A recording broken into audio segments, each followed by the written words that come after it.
20 अप्रैल को सूर्य ग्रहण लगने वाला है। ज्योतिषमय ग्रहण को अशुभ घटना माना गया है, लेकिन वैज्ञानिकों के लिए सूर्य ग्रहण एक ऐसा अवसर है जिससे उन्हें कुछ नया हासिल होता है। देखते हैं अंदर की बात। साल 2023 का पहला सूर्य ग्रहण 20 अप्रैल को लगने वाला है। यह ग्रहण कई मायनों में खास होगा क्योंकि यह हाइब्रिड सूर्य ग्रहण होगा, यानी कि एक ही दिन में सूर्य के 3 रूप नजर आएंगे। ग्रहण लगने की घटना को ज्योतिष शास्त्र और विज्ञान में बहुत ही खास माना गया है। ज्योतिषीय दृष्टिकोण से जहां ग्रहण लगने को अशुभ माना गया है, वही विज्ञान के लिए यह किसी अवसर के समान होता है। खासकर सूर्य ग्रहण की घटना से वैज्ञानिकों को कुछ नया जरूर मिलता है। लिहाजा सूर्य ग्रहण की घटना वैज्ञानिकों के लिए बहुत ही खास होती है। विज्ञान की नजर में ग्रहण एक महत्वपूर्ण खगोलीय घटना है। यह तब घटित होती है जब एक खगोलकाय जैसा चंद्रमा या कोई ग्रह किसी अन्य खगोलकाय की छाया के बीच आ जाता है। पृथ्वी पर सूर्य ग्रहण और चंद्र ग्रहण मुख्यतः 2 प्रकार के ग्रहण लगते हैं। सूर्य ग्रहण वैज्ञानिकों के लिए अवसर की तरह होता है। इस दौरान उन्हें नए नए तथ्यों पर काम करने का भी मौका मिलता है। Bureau report, GSTV। चीन एलन मस्क के स्टारलिंक इंटरनेट प्रोजेक्ट से दहशत में आ गया है और वह 13,000 सैटेलाइट लॉन्च करने की तैयारी कर रहा है। एलन मस्क अभी तक धरती की निचली कक्षा में 3,000 सैटेलाइट लॉन्च कर चुके हैं। यूक्रेन युद्ध में मस्क के स्टारलिंक ने बहुत महत्वपूर्ण भूमिका निभाई है। अमेरिकी अरबपति और ट्विटर के मालिक एलन मस्क के अंतरिक्ष में बढ़ते हुए दबदबे से घबराया चीन अब अंतरिक्ष में 13,000 सैटेलाइट लॉन्च करने जा रहा है। एलन मस्क अपनी कंपनी स्पेस एक्स के जरिए धरती की निचली कक्षा में अपना दबदबा कायम रख रहे हैं और 42,000 स्टार लिंक सैटेलाइट लॉन्च करने की योजना है। मस्क अब तक 3,000 सैटेलाइट लॉन्च कर भी चुके हैं। इसके जरिए एलन मस्क दुनिया भर में इंटरनेट सेवाएं दे रहे हैं। स्पेस एक्स के मालिक मस्क के इस महाप्लान से चीन टेंशन में आ गया है। चीन के सैन्य शोधकर्ताओं ने देश भर में सैटेलाइट नेटवर्क बनाने पर जोर दिया है ताकि स्पेस एक्स के स्टार लिंक प्रोग्राम को टक्कर दी जा सके। चीन अभी मस्क के स्पेस एक्स से कई साल पीछे चल रहा है। ड्रैगन को डर है कि मस्क ये सैटेलाइट उसकी राष्ट्रीय सुरक्षा के लिए खतरा बन सकता है। यूक्रेन ने मस्क से इस सैटेलाइट आधारित इंटरनेट का सफलतापूर्वक इस्तेमाल करके रूस के खिलाफ काफी बढ़त बनाई है। इस बीच चीन के वैज्ञानिक अब मस्क के उपग्रहों को ब्लॉक करने के मिशन पर जुट गए हैं। चीनी वैज्ञानिक इस बात के भी प्रयास कर रहे हैं कि अगर युद्ध हो तो मस्क के स्टार लिंक सैटेलाइट को नुकसान पहुंचाया जा सके। चीनी शोधकर्ताओं ने इस बात पर चिंता जताई है कि उनका गो वांग प्रोजेक्ट मस्क के स्टारलिंक से बहुत पीछे चल रहा है, वह भी तब जब यूक्रेन युद्ध में स्टारलिंक बहुत कारगर साबित हुआ है। Bureau report, GSTV। अब असली गेम स्पेस में खेला जा रहा है। जी हां, यूएस की वजह से रूस चीन कमजोर हुए हैं, वही भारत के लिए स्पेस बिजनेस में बेहतरीन मौके हैं जिससे भारत बन सकता है सुपर पावर। आखिर कैसे, देखते हैं इस रिपोर्ट में।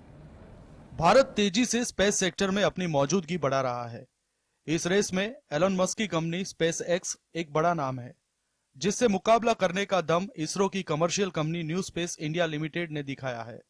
इस कंपनी ने हाल ही में ब्रिटेन की कंपनी वन वेब लिमिटेड के 3 सैटेलाइट लॉन्च किए हैं। स्पेस कारोबार के इस मार्केट में अभी तक चीन और रूस का दबदबा था, लेकिन हाल में कुछ ऐसे घटनाक्रम हुए हैं जिनके बाद चीन और रूस के अलग थलग पड़ने से भारत के लिए इस कारोबार में अपनी धाक जमाने का मौका है। दरअसल चीन का अमेरिका के साथ तनाव और यूक्रेन युद्ध की वजह से रूस कमजोर हुआ है।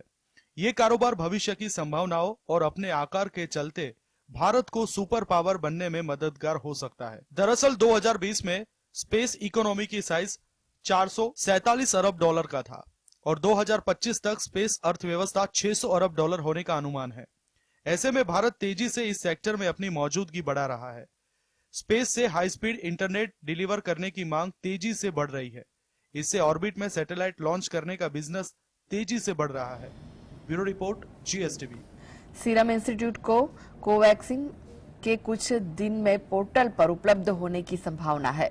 इसकी कीमत 225 रुपए प्रति खुराक के आसपास हो सकती है। इसके अलावा मूल्य पर GST भी लागू होगा। आइए जानते हैं इस बूस्टर डोज की क्या है खूबी। देश के विभिन्न हिस्सों में कोरोना वायरस से संक्रमण के बढ़ते मामलों के बीच वैक्सीनेशन को लेकर बड़ा अपडेट सामने आया है।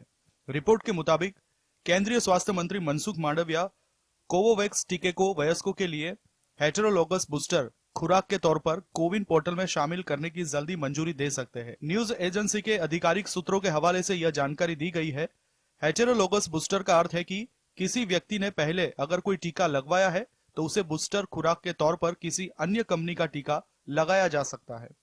सीरम इंस्टीट्यूट के कोवोवैक्स वैक्सीन के कुछ दिनों में पोर्टल पर उपलब्ध होने की संभावना है। इसकी कीमत 225 रुपए प्रति खुराक के आसपास हो सकती है। इसके अलावा मूल्य पर जीएसटी भी लागू होगा। Bureau report, GST. राष्ट्रीय शिक्षा नीति 2020 की अवधारणा अब जल्द ही जमीनी स्वरूप में नजर आएगी। इसके लिए सरकार की ओर से नेशनल करिकुलम फ्रेमवर्क के लिए बनी कस्तूरी रंगन कमेटी ने ड्राफ्ट तैयार किया है। अब इसमें प्राप्त सुझाव के अनुरूप कुछ सुधार के बाद स्कूलों में लागू कर दिया जाएगा। स्कूल के लिए तैयार इस नई व्यवस्था से बहुत कुछ बदलने वाला है। आइए जानते हैं कि हमारे बच्चे 3 से 18 साल की उम्र तक कैसे पढ़ेंगे। नई स्कूल सिस्टम में दरअसल ये 3 साल से 18 साल की उम्र तक शिक्षा का 4 स्टेज यानी कि 5+3+3+4 स्ट्रक्चर है। नेशनल करिकुलम फ्रेमवर्क के जारी प्री ड्राफ्ट में इन चारों स्टेजों को विस्तार से बताया गया है। इसमें 5+3+3+4 के 5 का मतलब फाउंडेशन ईयर शामिल है। 5 यानी फाउंडेशन स्टेज 2 भागों में बढ़ती है। पहला आंगनवाड़ी या प्री स्कूल के 3 साल प्लस प्राथमिक स्कूल में 2 साल। 3 में 1 से 2 ग्रेड दोनों के एक साथ शामिल है, जिसमें 3 से 8 साल की आयु को कवर करते हैं। फिर इसके अगले +3 को कक्षा 3 से 5 की तैयारी के चरण में विभाजित किया जाएगा। इसके बाद में 3 साल मध्य चरण यानी कक्षा 6 से 8 और फिर लास्ट में +4 यानी ये माध्यमिक शिक्षा के 4 वर्ष कक्षा 9 से 12 है। इस तरह 3 से 18 साल में एक छात्र 12वीं तक पढ़ाई शामिल की है। एनसीएफ के मुताबिक प्रिपरेटरी और मिडिल स्टेज में हर वीक डे से शुरुआत 25 मिनट की असेंबली के साथ होनी चाहिए। इसके बाद हर पीरियड 40 मिनट तक चलेगा। इसके अलावा अब 15 मिनट का स्नैक ब्रेक और 45 मिनट का लंच ब्रेक समय सारिणी में बनाया गया है। एनसीएफ ड्राफ्ट में आखिरी 4 सालों यानी 9वीं से 12वीं तक स्टूडेंट को अपना मनपसंद सब्जेक्ट चुनने का विकल्प मिलेगा। वहीं 11वीं और 12वीं में भी 8 सब्जेक्ट्स के ग्रुप में से 4 सब्जेक्ट पढ़ने होंगे। इन दोनों वर्षों में सेमेस्टर सिस्टम से पढ़ाई होगी। इसमें एक सेमेस्टर में चुना हुआ सब्जेक्ट पूरा करना होगा। Bureau report, GSTV. यूक्रेन के बीच ही भारत और रूस के संबंध काफी मजबूत हुए। अब तो ताजा खबरें आ रही है, उसके मुताबिक रूस अब तेल सप्लाई में भारत का नंबर 1 साथी बन गया है। पहले यह स्थान इराक के पास था, मगर अब इस पर रूस का कब्जा हो गया है। यूक्रेन की जंग की वजह से जहां पश्चिमी देशों के साथ रूस के संबंध बिगड़े, तो वहीं भारत से उसके रिश्ते और मजबूत हो गए हैं। भारत अब रूस से तेल आयात करने के मामले में तीसरे नंबर पर आ गया है। पहले स्थान पर चीन और दूसरे पर अमेरिका है। जंग की शुरुआत से ही भारत को रूस से सस्ता तेल मिल रहा है। सबसे दिलचस्प बात यह है कि भारत इसके लिए डॉलर नहीं बल्कि दिरहम में पेमेंट कर रहा है। यह बात अमेरिका और यूरोपियन देशों को परेशान कर सकती है। यह बात तो हमेशा से अमेरिका के लिए परेशानी की वजह थी कि भारत रूस से कच्चा तेल खरीद रहा है, लेकिन सूत्रों की माने तो भारतीय रिफाइनरीज दिरहम में रूस के साथ तेल का व्यापार कर रही है। भारत और रूस के बीच ऑयल ट्रेड मार्च में 1.64 मिलियन बैरल प्रतिदिन के नए उच्च स्तर पर पहुंच गया है, लेकिन इसमें थोड़ी स्थिरता आई है। इस नए आंकड़े के साथ ही रूस ने भारत के पारंपरिक तेल सप्लायर इराक की जगह ले ली है। अब इराक नहीं बल्कि रूस भारत को तेल सप्लाई करने के मामले में नंबर 1 है। एनर्जी सप्लाई पर नजर रखने वाली एजेंसी के मुताबिक रूस अब कच्चे तेल का एकमात्र सबसे बड़ा सप्लायर बन रहा है। लगातार छठे महीने में भारत ने रूस से 1/3 से ज्यादा तेल खरीदा है। फरवरी 2022 में रूस यूक्रेन युद्ध होने से पहले भारत के आयात में रूस की हिस्सेदारी 1% से भी कम थी, जबकि मार्च 2022 तक यह बढ़कर 1.64 मिलियन बैरल प्रतिदिन यानी 34% हो गई है। कुछ यूरोप देश रूस से आने वाले तेल की एक कीमत तय करना चाहते हैं, लेकिन अब इस पर कोई आम सहमति नहीं बन सकी है, जबकि सऊदी अरब वह दूसरा देश रहा जिससे भारत ने सबसे ज्यादा तेल खरीदा। एजेंसी के अनुसार सऊदी अरब इस मामले में दूसरे नंबर पर है। उसने मार्च में भारत को 9,86,288 मिलियन बैरल तेल की बिक्री की, जबकि 8,21,952 बीपीडी की बिक्री के साथ इराक तीसरा सबसे बड़ा तेल सप्लायर रहा। 3,13,200 यूएई चौथा सबसे बड़ा सप्लायर बना और उसने अमेरिका को पीछे छोड़ दिया। Bureau report, GST. केंद्र सरकार एक और कंपनी को बेचने जा रही है और इसके लिए बोली अगले महीने ही लगने वाली है। आखिर कौन सी है वो कंपनी और कहां है सरकार का मकसद, आइए है जानते हैं। Shipping corporation of India limited के निजीकरण के लिए सरकार बड़ा फैसला लेने जा रही है। सरकार shipping corporation of India limited को बेचने के लिए वित्तीय बोली आमंत्रित करने की योजना बना रही है। 2 साल की देरी के बाद सरकार इसे बेचने जा रही है। सरकारी company shipping corporation of India देश की तीसरी सबसे बड़ी शिपिंग कंपनी है। न्यूज एजेंसी के रिपोर्ट के मुताबिक सरकार अब मई के मध्य तक SCIL निजीकरण के लिए वित्तीय बोलियां आमंत्रित करने की योजना बना रही है। हालांकि सरकार ने अभी इसके बारे में आधिकारिक रूप से कुछ भी नहीं कहा है। हालांकि अंतिम निर्णय 14 अप्रैल को कैबिनेट सचिव की अध्यक्षता वाली एक समिति द्वारा लिया जाएगा। बता दें कि नवंबर 2019 में ही आर्थिक मामलों की मंत्रिमंडलीय समिति ने शिपिंग कॉरपोरेशन को बेचने की सैद्धांतिक मंजूरी दे दी थी, लेकिन कोरोना संकट की वजह से प्रक्रिया आगे नहीं बढ़ पाई थी। भारतीय नौवहन निगम लिमिटेड की स्थापना 2 अक्टूबर 1961 को हुई थी। 18 सितंबर 1992 को कंपनी का दर्जा प्राइवेट लिमिटेड से बदलकर पब्लिक लिमिटेड कर दिया गया। कंपनी को भारत सरकार ने 24 फरवरी 2000 को मिनी रत्नम का खिताब भी दिया था। केवल 19 जहाजों को लेकर एक लाइनर शिपिंग कंपनी की शुरुआत हुई थी और आज SCI के पास DWT के 83 से ज्यादा जहाज है। कंपनी के पास टैंकर, बल्क कैरियर, लाइनर और ऑफशोर आपूर्ति उपलब्ध है। Bureau report, GSTV। चीन और भारत ऐतिहासिक प्रतिद्वंदी है, लेकिन इस समय दुनिया के एक हिस्से में नेतृत्व की जंग लड़ रहे हैं। विशेषज्ञों की माने तो भारत इस दिशा में चीन से आगे निकल सकता है। आखिर किस तरह से भारत की बात चीन से कुछ अलग है, आइए जानते हैं। विशेषज्ञों का कहना है कि दुनिया के दक्षिणी हिस्से में स्थित देश इस समय सबकी नजरों में है। यहाँ पर पश्चिमी देशों और चीन रूस कैंप के बीच टकराव जारी है। निक्केई एशिया की एक रिपोर्ट के मुताबिक कई ऐसे केस है जहाँ पर उभरते और विकासशील दोनों ही देश है। ये देश किसी की भी तरह नहीं है और न ही इनका कोई अलग रास्ता है, लेकिन इसके बाद भी भारत आज दुनिया के कुछ देशों का फेवरेट है। ऐसे में वह चीन को नेतृत्व की रेस में पीछे छोड़ सकता है। विशेषज्ञों का कहना है कि जब ग्लोबल साउथ को प्रभावित करने की बात आती है तो चीन की बढ़त नजर आती है। मार्च में जब 2 दुश्मन सऊदी अरब और ईरान के बीच सुलह हुई तो चीन के प्रभाव को महसूस किया गया। चीन की मध्यस्थता की वजह से दोनों देश एक साथ आए हैं। वहीं रूस यूक्रेन की जंग में चीन एक महत्वपूर्ण रोल में नजर आने लगा है। चीनी राष्ट्रपति शी जिनपिंग की रूस यात्रा से तो कुछ ऐसे ही संकेत मिलते हैं। चीन वह देश है जिससे काफी समय से विकासशील देशों को अपने प्रभाव को मजबूत करने के मकसद से प्रयोग किया गया है। जिनपिंग के dream project belt and road initiative BRI ने भी चीन का कद बढ़ाया है। इस प्रोजेक्ट के तहत चीन ने एशिया और अफ्रीका में बुनियादी ढांचे के विकास के लिए भारी वित्तीय सहायता प्रदान की है।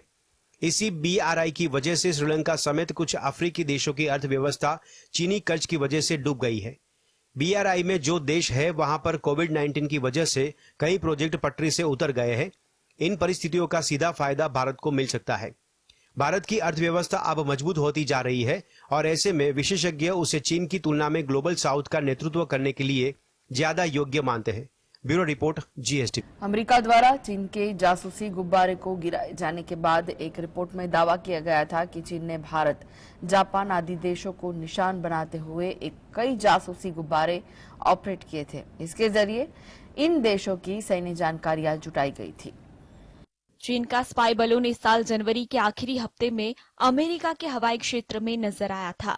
इस घटना ने दुनिया भर में हलचल मचा दी थी। चीन का यह जासूसी गुब्बारा अमेरिका के कई संवेदनशील इलाकों के ऊपर से होकर गुजरा था, जिसके बाद राष्ट्रपति बाइडेन के आदेश पर इस बलून को दक्षिण कैरोलिना के पास गिरा दिया गया था। इस बलून को गिराए जाने की जानकारी अब अमेरिका ने भारत सहित कई अन्य देशों के साथ साझा की है। अमेरिका के एक शीर्ष सैन्य अधिकारी ने बताया है कि अमेरिका ने एक्सरसाइज कॉप इंडिया सैन्याभ्यास के लिए B-1 लैंसर बॉम्बर की तैनात किया है। यह सैन्याभ्यास भारत में 3 जगह पश्चिम बंगाल के पानगढ़ और कलाईकुंडा और उत्तर प्रदेश के आगरा में हो रहा है। इस सैन्याभ्यास के लिए अमेरिकी बमवर्षकों की तैनाती भारत और अमेरिका के सैन्य सहयोग के लिए बहुत महत्वपूर्ण है। यह सैन्याभ्यास ऐसे समय में भी हो रहा है जब चीन और ताइवान के बीच तनाव बढ़ा है। है और चीन लगातार अमेरिका पर इस मामले में हस्तक्षेप करने का आरोप लगा रहा है। चीन के स्पाई बलून के हवाई सीमा के उल्लंघन के बारे में कहा गया कि किसी देश के हवाई क्षेत्र में घुसपैठ उस देश की संप्रभुता का उल्लंघन है और जो भी देश इसका पालन नहीं करता या अंतर्राष्ट्रीय नियमों का अनुसरण नहीं करता वह चिंता का सवाल है। बता दें कि भारत के ट्राई सर्विस मिलिट्री एक्सरसाइज के दौरान अंडमान एवं निकोबार द्वीप के आसपास कुछ रहस्यमयी बलून देखे गए थे। रिपोर्ट में कहा गया कि पीपल्स लिबरेशन आर्मी उन देशों में निगरानी के लिए अपने जासूसी गुब्बारों का इस्तेमाल करती है जिनमें उसकी सामरिक रुचि होती है। न्यूज एजेंसी के एक रिपोर्ट में लिखा गया था कि गुब्बारे के जरिए दूसरों देशों पर निगरानी रखने का काम चीन के दक्षिण तट से दूर हैनात प्रांत से संचालित होता है। इसके जरिए चीन ने जापान, भारत, वियतनाम, ताइवान और फिलीपींस सहित कई उभरती सामरिक रुचि के देशों और क्षेत्रों की जासूसी की है। चीन के जरिए सैन्य जानकारियां जुटाता है। ब्यूरो रिपोर्ट जी। चीन हिंद महासागर में भारत की गतिविधियों पर नजर रखने के लिए श्रीलंका में एक रडार बेस स्थापित करने की योजना बना रहा है। इस रडार बेस के जरिए वो हिंद महासागर में भारत की उपस्थिति और भारतीय नौसेना की गतिविधियों पर नजर रखने के अलावा कुडनकुलम और कल्पक्कम परमाणु ऊर्जा संयंत्रों पर नजर रख सकेगा। अगर चीन श्रीलंका में यह रडार लगा लेता है तो यह क्षेत्र में भारत के रणनीतिक हितों के लिए हानिकारक होगा। इससे भारत के दक्षिणी हिस्से की सामरिक संपत्ति या रडार की सीमा में आ जाएगी। आशंका जताई जा रही है कि रडार अंडमान और निकोबार द्वीप समूह की यात्रा करने वाले भारतीय नौसेना के जहाजों की आवाजाही को ट्रैक कर सकता है। चीनी रडार कुडनकुलम और कल्पक्कम परमाणु ऊर्जा संयंत्रों की निगरानी में कर सकता है। श्रीलंका दक्षिणी हिंद महासागर में चीन की महत्वाकांक्षाओं के लिए महत्वपूर्ण है। वहीं आर्थिक तंगी में फंसे श्रीलंका ने चीन से भारी कर्ज ले रखा है, इसलिए वो चीन की इन मांगों को अस्वीकार भी नहीं कर सकता। जानकार मानते हैं कि चीन ने श्रीलंका को अपने कर्ज के जाल में फंसा लिया है। द्वीप देश की विदेश नीति में भी चीन का दखल देखने को मिल रहा है। चीन श्रीलंका के बड़े संस्थानों में भी अपना प्रभाव रखता है। डाउन्ड्रा खाड़ी श्रीलंका के सबसे दक्षिणी सिरे पर स्थित है। यह ऐतिहासिक रूप से बहुत महत्वपूर्ण रहा है क्योंकि एक वक्त यह श्रीलंका की राजधानी हुआ करता था। Bureau report, GSTV। अपने गुरु दलाई लामा ने माफी मांगी है। उसने यह कहकर माफी मांगी कि उनकी वजह से अगर किसी की भावना आहत हुई हो तो वो माफी मांगते हैं। दलाई लामा ने दुनिया भर में फैले अपने समर्थकों से भी माफी मांगी। आखिर क्या है पूरा मामला, आइए जानते हैं। एक वीडियो के बाद उठे विवाद के चलते दलाई लामा ने माफी मांगी। वीडियो की तस्वीर में आप देख सकते हैं कि दलाई लामा एक बच्चे को किस करते हुए नजर आ रहे हैं। उसके बाद इस मामले ने तूल पकड़ा और इस मामले में आध्यात्मिक गुरु दलाई लामा ने एक बयान जारी कर कहा कि अगर उनके शब्दों से बच्चे या उसके परिवार की भावनाएं आहत हुई है तो वो माफी मांगते हैं। दलाई लामा ने कहा कि वे दुनिया भर में अपने सभी समर्थकों से माफी मांगते हैं। ऑफिशियल स्टेटमेंट में लिखा गया, दलाई लामा अक्सर मासूम और मजाक के अंदाज में लोगों से शरारत करते हैं। कई बार ऐसा पब्लिक प्लेस और वीडियो के सामने भी है। हालांकि इस घटना पर वो माफी मांगते हैं। वीडियो किस वक्त का है और कहां यह घटना हुई है यह जानकारी अभी सामने नहीं आई है। इसमें एक बच्चा धर्मगुरु से आशीर्वाद लेने आया। दलाई लामा ने उस बच्चे को होठों पर किस कर लिया। इसके बाद उन्होंने अपनी जीभ बाहर निकाली। दलाई लामा ने बच्चे से कहा कि क्या तुम इस जीभ को चूम सकते हो। यह वीडियो सामने आने के बाद लोगों ने कहा कि एक आध्यात्मिक गुरु का यह व्यवहार घिनौना है। सोशल मीडिया पर इस वीडियो को लेकर जमकर गुस्सा देखा गया और दलाई लामा पर protection of child from sexual offence यानी पॉक्सो के तहत केस दर्ज किए जाने की मांग भी उठी। इससे पहले साल 2015 में एक इंटरव्यू में दलाई लामा ने कहा था कि उनकी उत्तराधिकारी एक महिला हो सकती है, लेकिन उसे बहुत ही आकर्षक होना चाहिए। हालांकि इस बयान पर बाद में दलाई लामा ने माफी मांग ली थी। एक स्टेटमेंट तब भी जारी किया गया था। इसमें कहा गया था कि दलाई लामा की मंशा किसी को आहत करना नहीं थी। लोग उनके बयान से काफी आहत हुए हैं और वो इसके लिए माफी मांगते हैं। कई बार ऐसी टिप्पणियां हो जाती है जो किसी संस्कृति में तो मजाक की तरह ली जाती है, लेकिन अब दूसरी संस्कृति वाले उसे देखते हैं तो ऐसी घटनाएं मजाक में नहीं ली जाती। ब्यूरो रिपोर्ट, जी। वैसे तो पाकिस्तान अपनी भूखमरी से आधा मर चुका है, फिर भी अपनी सैन्य शक्ति को बढ़ाने में पाकिस्तान जरा भी पीछे नहीं हटने जा रहा, क्योंकि पाकिस्तान से तुर्की से ऐसे ड्रोन हासिल किए हैं जिसे पाकिस्तान क्रूज मिसाइल तक दाग सकता है। आखिर क्या है इस ड्रोन की खासियत, आइए देखते हैं। पाकिस्तान को तुर्की की तरफ से खतरनाक हमलावर ड्रोन्स का पहला बैच मिला है। इस ड्रोन का नाम है, यह एक high altitude launch insurance drone है, यानी ज्यादा ऊंचाई पर लंबे समय तक उड़ान भरने वाला ड्रोन। यह निगरानी के साथ साथ हमला कर सकता है बम या मिसाइल से। HLE का मतलब ही हाई एल्टीट्यूड लॉन्च इंश्योरेंस होता है। पाकिस्तान को पहले बैच में कितने ड्रोन मिले हैं इसका खुलासा तो नहीं हुआ है, लेकिन माना जा रहा है कि कम से कम 6 या 7 हो सकते हैं। यह एक अनमैन्ड कॉम्बैट एरियल व्हीकल है, यानी यह युद्ध लड़ने में सक्षम मानव रहित ड्रोन है। बैरक्तार अंकीसी हेल ड्रोन को तुर्की की बाइकर कंपनी ने बनाया है। इसकी पहली उड़ान साल 6 दिसंबर 2019 में हुई थी। तब से लेकर अब तक इसके 23 ड्रोन बनाए जा चुके हैं। इस ड्रोन के पास 5.5 टन से ज्यादा का टेक ऑफ वेट है। यह 2 टर्बोप्रॉप इंजन से लैस है जो इसे 750 HP तक की ताकत देते हैं। बैरक्तार अंकीसी में electronic support and counter measure system से लैस है। Dual satellite communication, air to air radar, collision avionics radar और national advance synthetic aperture radar से लैस है। इस ड्रोन के अंदर 400 किलोग्राम और बाहर 950 किलोग्राम वजन से हथियार लगा सकते हैं। इसकी सबसे बड़ी खासियत यह है कि यह दुनिया का पहला ड्रोन है जो हवा से ही क्रूज मिसाइल लॉन्च कर सकता है। साल 2021 में बैरक्तार अंकीसी ने अपने पहले फायरिंग टेस्ट दिए थे। इसमें 3 तरह के हथियार लगाए जा सकते हैं। Bureau report, GSTV। नीदरलैंड के स्कूल स्टूडेंट पाकिस्तान के पूर्व राष्ट्रपति आसिफ अली जरदारी के करप्शन के बारे में पढ़ रहे हैं। उनकी स्कूल बुक में एक पूरा चैप्टर पाकिस्तान की पूर्व प्रधानमंत्री बेनजीर भुट्टो के पति के बारे में है। नीदरलैंड की एजुकेशन मिनिस्ट्री ने इसकी पुष्टि भी की है।